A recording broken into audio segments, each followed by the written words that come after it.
내가 한 거니. People should really recognize the craziness of those people living upstairs. They should actually be brought to mental hospital because they're fucking annoying. I'm going to actually call the police if they ever actually make this kind of pounding ever again, because I will record every little sound and I can actually submit the evidence. You know, these people are really crazy. Not me who made this type of noise. That's really annoying. Think about it. I have never done such a thing. I'm a very quiet person. My voice is barely recognizable.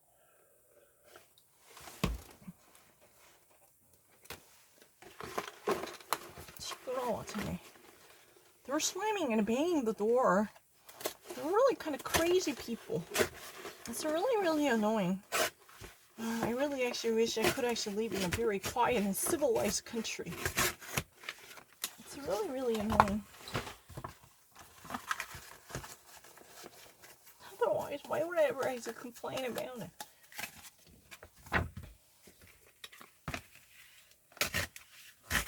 Let me actually show you. I can actually speak better in the absence of this slamming door. One thing I really detest is somebody's banging the door. Really, really annoying. That's a really heinous crime, I think. Especially at night. Somebody's banging the door. That's really kind of guilty. Cordless outdoor power introduces the Select Cut mower, built to exceed the power of gas. Customize the cut with Ego's revolutionary dual blade cutting system with 3 interchangeable blades. Featuring Ego's patented 56-volt arc lithium battery technology, it cuts for over an hour on a single charge.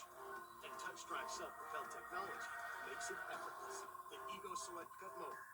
Only at Lowe's, Ace, and Ego authorized. Let me actually show you how quickly I can actually deliver any message, alright? Life insurance? No. So wait. But we have life insurance.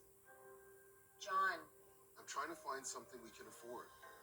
Fortunately, in only a few minutes, Select Quote found John a $500,000 policy for only $20. Wow. You know what? He was actually blamed by his wife for not having, proper insurance policy, right? So, John, you said you were going to find the insurance program for us. Why would you not actually get that? Life insurance is so necessary. What if something would have happened to you? John actually said that. I said I'm looking for it. I cannot actually find the proper program. You know what? Some policy would have asked me to pay too much a premium on a monthly basis. We cannot afford that. But you said you were going to look for it. No, it wouldn't be actually too much for us to, even actually take over. That's what has been said. You know what? I'm going to actually kill you if you ever actually make this noise. It's annoying. Please be quiet. I just actually said they would be quiet because sometimes, I can never actually go on talking because of their annoyance. That's it. I really don't have any, you know what? But it only takes a few minutes for John to actually, sign up for an insurance program, especially life insurance. Life insurance means, when somebody is dead, then the rest of the remaining people can actually receive the amount of money. Especially the designated one can actually, get the entire amount of money when someone passes away abruptly. John actually just signs up for a life insurance policy which promises $500,000 in the case of the fatal event, right? But only with $29 per month. The monthly premium is only like $29. That means you don't really need to actually pay more than $30 to actually receive this great amount of fortune in the case of your death or accident that might actually cause a serious misfortune to your family and your beloved. I would have never tolerated it. I have no reason to actually understand that. This is really fucking crazy. We're actually living in a democratic society. If you actually hit my floor, I'm going to hit yours too. Tip for 10. I will never tolerate. I owe nothing to this fucking asshole. Very delusional person. Well, guys, it's nice to see you, but I'm sorry that we have to see you again. It's just this horrible death cycle that we seem to be in. And I know that folks like you spend so much time trying to figure out how we get out of this. And so Zach, let's just start there. I mean, you talked 2 years ago about what needed to happen. And now when you heard about what happened again in Boulder, what were your thoughts? Yeah, good morning, Nelson. Thank you so much for having me today. There's always a part of me that goes back to being that 17-year-old kid that walked out of Columbine just absolutely shell-shocked. I'm even more disheartened that once again we are having this happen in our great state here in Colorado because we are so much more than this and we're so much stronger than this. And so it's absolutely disheartening to have this at home.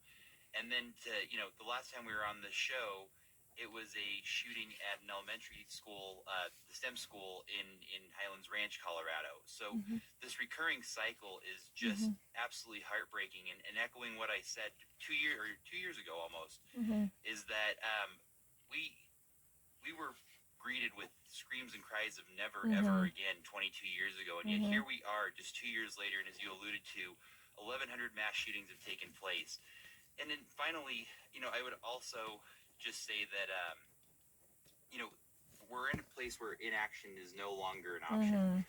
We've come through so much and gone through so much, and this just continues to perpetrate itself and happen, and so I'm just disheartened and sickened.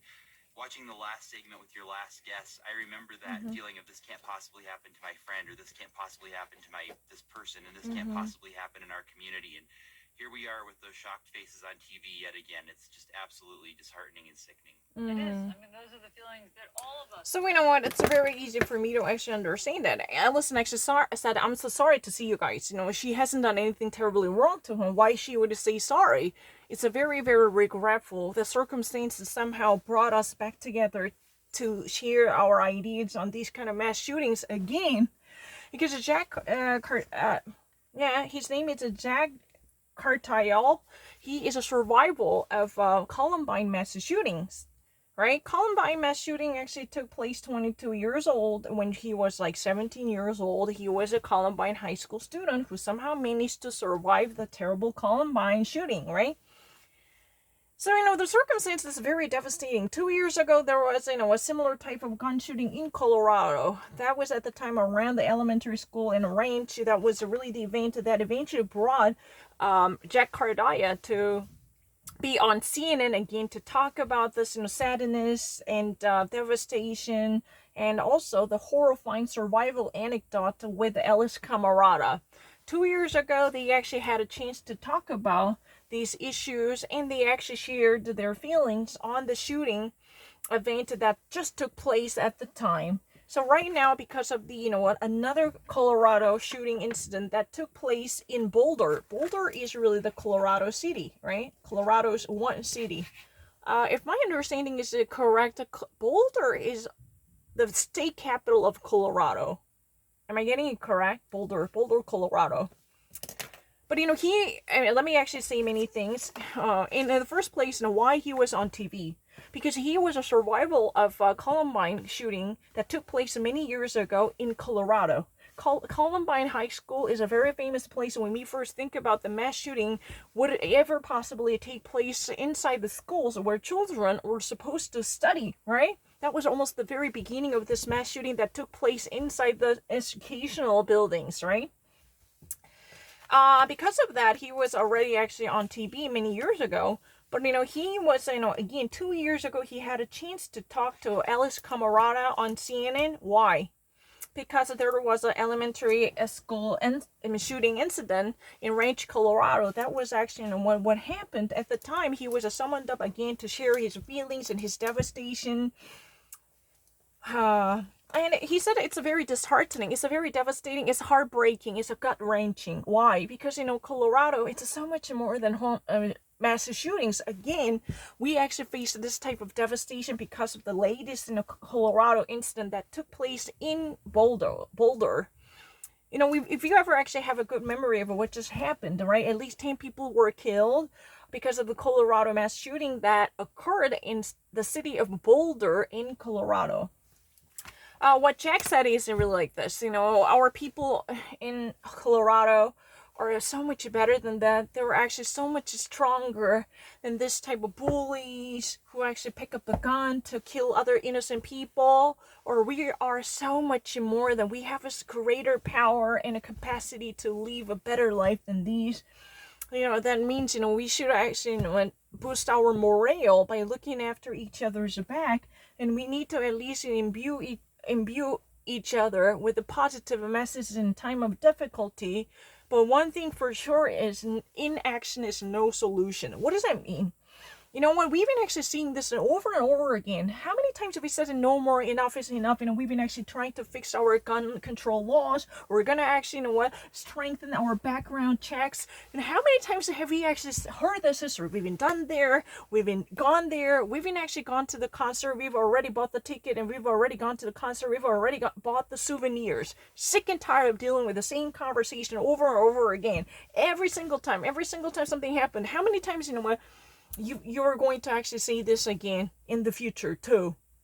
It's a crazy, right? When the Sandy Hook Elementary School event took place in 2012, everyone thought that gun policy would be changed because of the devastation.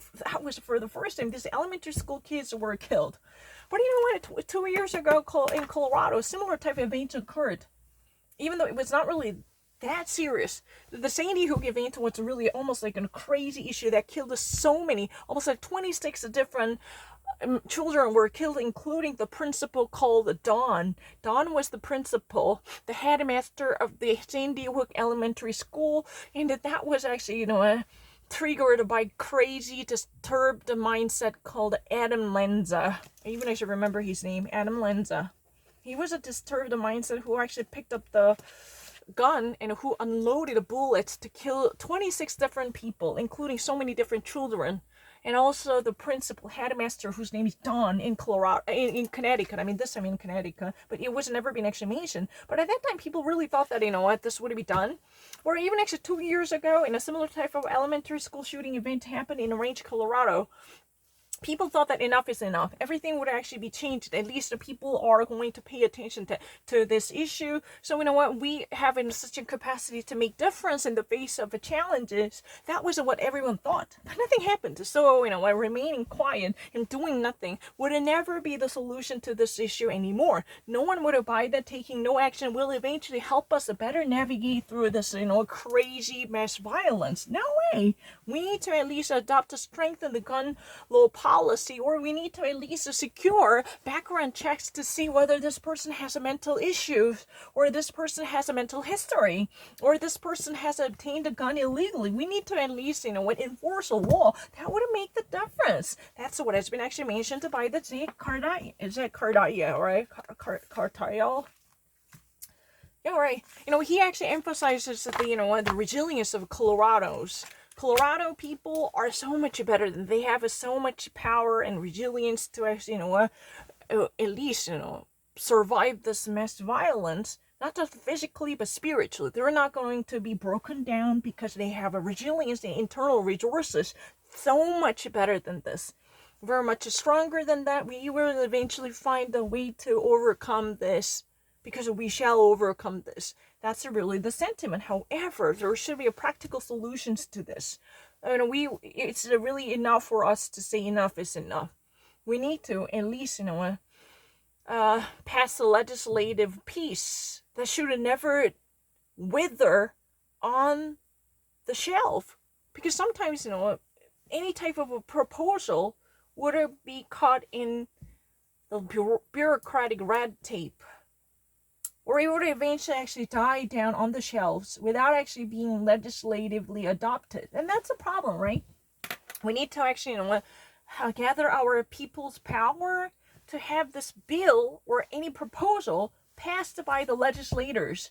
So no more bureaucracy or NRA, National Rifle Association's lobbying would hinder us from adopting this gun control law that would save millions of lives in the end. Think about it. It's really kind of annual event, or even actually, a monthly event. During the summer of 2019, right, it was actually at least more than 3 gun mass violence or gun shootings occurred, right? Within a month. That was unbelievable, right? So, when if you actually think that I wouldn't be poor at understanding someone else's feeling, when Ellis Camarada said, "I'm sorry to have you guys here again," it means she is very regretful about the fact that the nation faces this type of circumstances again. So she needs to summon up those relevant people who were non to these circumstances. So it's a very regretful circumstance. The things are really somewhat tough, right?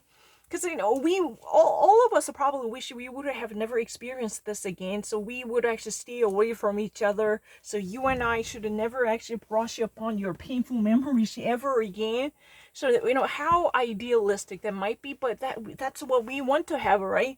If and only if our legislators or local state lawmakers would actually pass a bill to strengthen the gun regulations, or even gun control policy, or background checks required by any gun purchaser or consumer, then things would have been much better, right? We would have witnessed lesser casualties or fatalities coming from mass shootings, right? I mean, this was what was supposed to be done, what should have been done in the wake of past mass shootings or mass carcass, right? Nothing had happened when there was immense devastation that literally have many family broken apart because of these gunmen's crazy rampage. Nothing had happened. The nation was in mourning, everyone was grieving, everyone was weeping and sobbing and crying out of devastation to have at least one family member's lost. This is so sickening that we experience this over and over again. But Zach is really, if I ever actually set the timeline, you need to have a little background understanding. 22 years ago, when Zach Cardia was like 17 years old, high school student, he was attending Columbine High School approximately. Because he never actually, detailed on it, but I can actually guess that at least there was a presumptuous conclusion that I can draw from that. So he actually somehow managed to survive this mass, incident, right? It was truly the very initial, almost like this was an unprecedented event at the time. It was very shocking. Why? It's a really iconic case, because it was really it was the very first mass shooting that took place inside the educational building concerning students. Because schools are normally considered to be very holy place, right? Where students really study. So, almost everyone inside the school would have let their guard down. They were not actually carrying rifles inside the school to be wary of other people's motives, right? Oh, someone is approaching. I should actually have my gun loaded. Like this, they would have never actually get themselves pretty much alerted on possible security breach, right? But the problem is, Columbine changed the perception of America forever and more. The Columbine is a very iconic case. That's really almost like the watershed between the pre-Columbine and post-Columbine in America. Why? Because this actually, had written down another chapter for mass violence and gun shooting. Before that, almost, a school was considered to be the holy place where no serious massacre would take place. So everyone would be, putting their trust in the security guys who would actually be regularly patrolling the campus, or who would actually pay proper attention to school's safety for children and teachers and faculties. This was enough. But Columbine was like a watershed. The pre-Columbine is really, this is really the watershed that actually, have the era splitted between the pre-Columbine and the post-Columbine. Everything has been changed after that. But really, I'm not fucking lying. What's the problem? But it's really disheartening. Means it's a very saddening. It's really heartbreaking. Tell the truth, his mind has been dispirited. Dispirited means it's not really discouraged in this case. Disheartening means, he actually felt that his heart sank down to the bottom. His heart sank down to the bottom. It means it's really kind of a tragic circumstances. Normally, when you say the dispirited, it's really similar to disheartened, but in this case, it's not really being discouraged, no.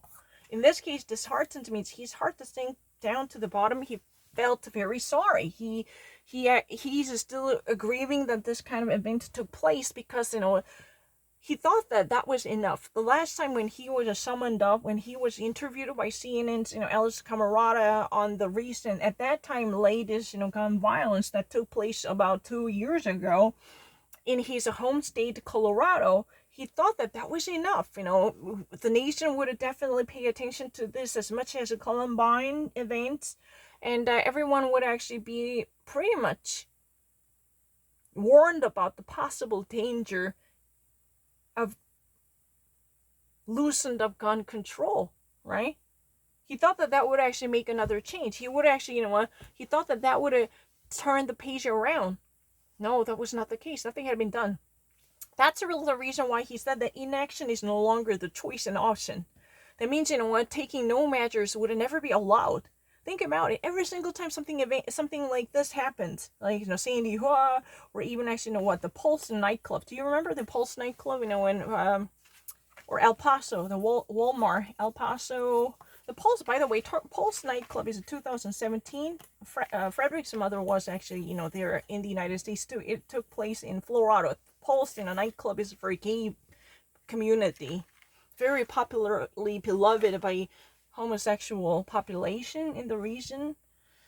And El Paso, and where is it? Dayton, Ohio. Dayton, Ohio, El Paso, Texas. You know what? Oh, no, do you remember the Pittsburgh's one? The synagogue, the Jewish synagogue in Pittsburgh. One Tree Synagogue or something like that. Right? Pittsburgh. That was ahead of time. Pittsburgh is really, really ahead of it. Pennsylvania, that was, you know, much ahead of time. Pittsburgh is the first one, and Pulse Club, Florida, the second one, and El Paso, Dayton, and we have one more. Almost, that was like a three times in a row. Couldn't believe it. Almost within a week, and 3 different events took place. What was the another one? Albuquerque? No. Columbine? I don't know. Colorado? No. Another very popular state. I couldn't remember that. El Paso and Dayton, how many days it would have taken? 2 days, less than 2 days. I know, even 1 day. I really couldn't believe my eye. El Paso and Dayton, immediately, almost like a man-to-man event. It really took place quickly. There's one more. What was that? I forgot.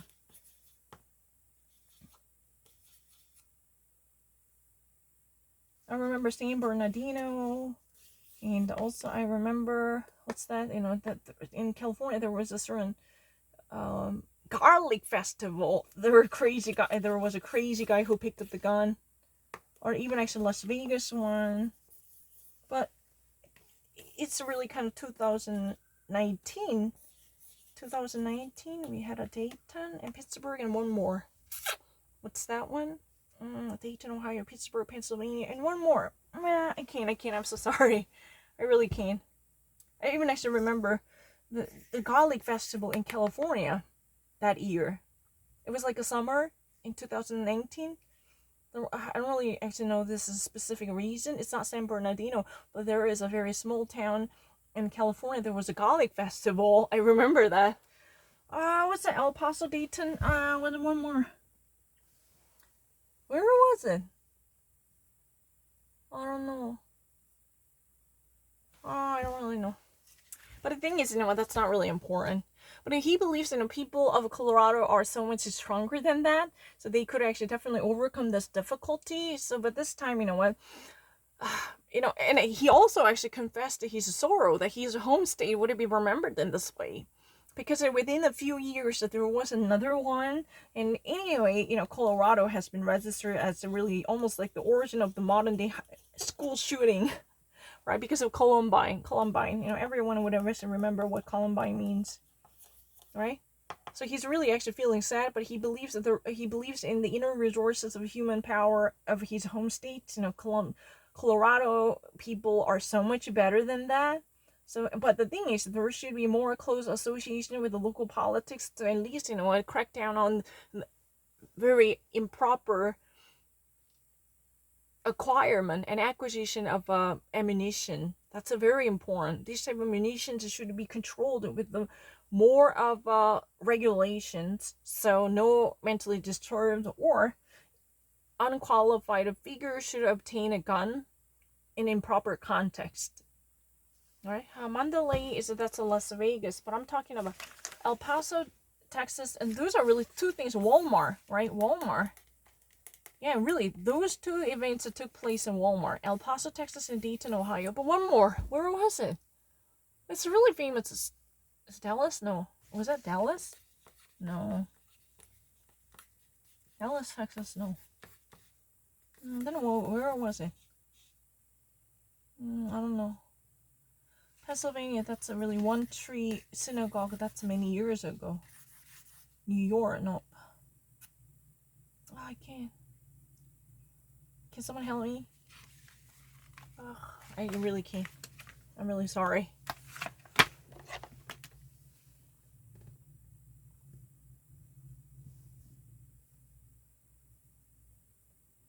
I really have no difficulty understanding the feelings. What else can I say then? It's really kind of, CNN special report.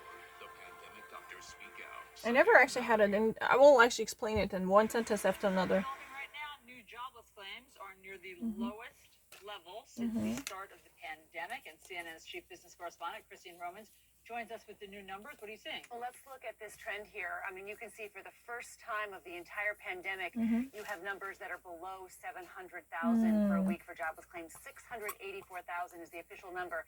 And Allison, that's the first time I've been able to tell you that a week of jobless claims in the coronavirus pandemic is less than the worst of the Great Recession. I mean, every single week has been a record breaker in terms of pre-pandemic levels, and finally we're seeing some relief.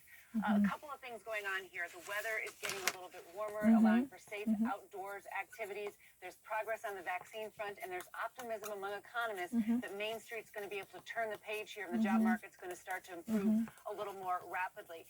Still, these numbers are huge by any standard. You have 684 for the first time unemployment benefits. Add on to that the pandemic unemployment insurance altogether. That's almost 1 million altogether.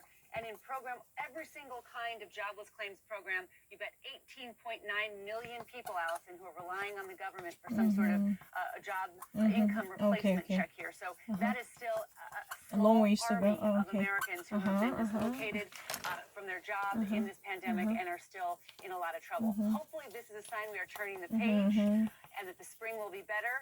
We will wait to see. But Okay, thank you. I appreciate that. So, this is a developing news right now. American job claims somehow actually report its lowest level for the first time ever since the pandemic crisis. Only 684,000 people receive, jobless claims. That means, they wouldn't be the recipients of the Uncle Sam's, payment because they cannot find their job or they cannot actually create income. They cannot bring home bacon. That's really the reason why this is so meaningful. 684,000, isn't that a big number? Nope. Ever since, Christian Romano actually, has been reporting on this issue, especially following from the pandemic crisis, every day was a record breaker. That means that there was almost no stopping. We thought that we reached a new high. Then another day, there was another record-breaking number of people receiving benefit paychecks from the Uncle Sam because they cannot find a job. It's the first time to actually hit this number below 700,000. Because ever since the coronavirus broke out, the actual level was almost around 700,000. 700,000 people either actually receive a certain type of a jobless claims or benefits. That means, if you're unemployed, you can actually, receive a certain paychecks from the government. This is called a jobless claims. The people who are actually, claiming their jobless states, that's really the reason why they're actually receiving benefits, right? I'm not lying. Altogether, almost like, how many people are there? Let me actually turn, yeah. However, this is a really slow progress. Almost, still so far, and 18.9 million people are one way or another relying on the economy of Uncle Sam to make their life going. They would either receive unemployment benefits or jobless claims or even actually insurance payments or any type of social security programs or food stamps because of the coronavirus, because they cannot find a job or they cannot at least, take care of the bread and butter issue and meat and potatoes issues by themselves. They are actually, in the state of joblessness or unemployment. That's the real reason, right? Or they are between jobs, or they're working for someone who would provide them with the fewer job hours. Because of the current pandemic crisis, many of restaurants or gastronomic facilities or hospitality accommodations can no longer operate their business around the clock as usual, right? They need to curtail their business hours significantly. That means that those on the payroll would not receive their benefits as much as they would do, because their working hours and their business hours are reduced to half, or even actually less, right? Reduced to its half or even worse. So, but why in the first place we have these good numbers? I mean, three things can be actually the main reason. Number one, it's a spring. The temperatures are getting warmer and warmer. That's really the reason more of the construction workers actually are being brought back to the landscape site, right? The construction site, right? They can actually do more of a jobs outside and outdoors, right? Those are possible. Number two, vaccine rollout in the United States somehow has picked up its pace. That means, more and more vaccines are being handed out and more people are being inoculated in the United States with a pretty much a reliable speed, right? Number three, there is a really prevailing optimism across the country. People are really, again, depositing hopes in the economic development after a long hibernation, right? And many people actually right now actually believe that this could actually be a shimmer of a hope and a glimmer of a hope and trace of hope that could eventually turn the economy around. Hopefully people really, Christian Romano also says that this could be, hopefully turning the page around. That means that we can actually move on to the next phase of our lifetime, because we are actually stuck in, currently, even at this moment, we are still stuck in the coronavirus crisis, but we are hopefully gradually moving ahead by leaving this behind us. Hopefully we would actually turn the page. That means hopefully we would actually, run away from this by actually leaving this to our past. We can no longer be associated with it. Hopefully we really wish, a coronavirus and pandemic crisis would be our past. The past chapter we closed. But this is not yet the case. But however, we are gradually going back to normalcy. And we're like after a long period of hibernation, or just like every other creature in our nature, we are gradually, but pretty much reliably getting awakened, right? Isn't that really a shimmer of a hope that we can actually rely on? So it's still, we have many miles to go, because almost more than, how many people are there? How many people? I haven't written that down. Wait a second. 19.4 people. That's a very important people. 18.9 people. I have to write that down. 18.9 million people. Can you actually write that down in number? Yes. That's how many people? 18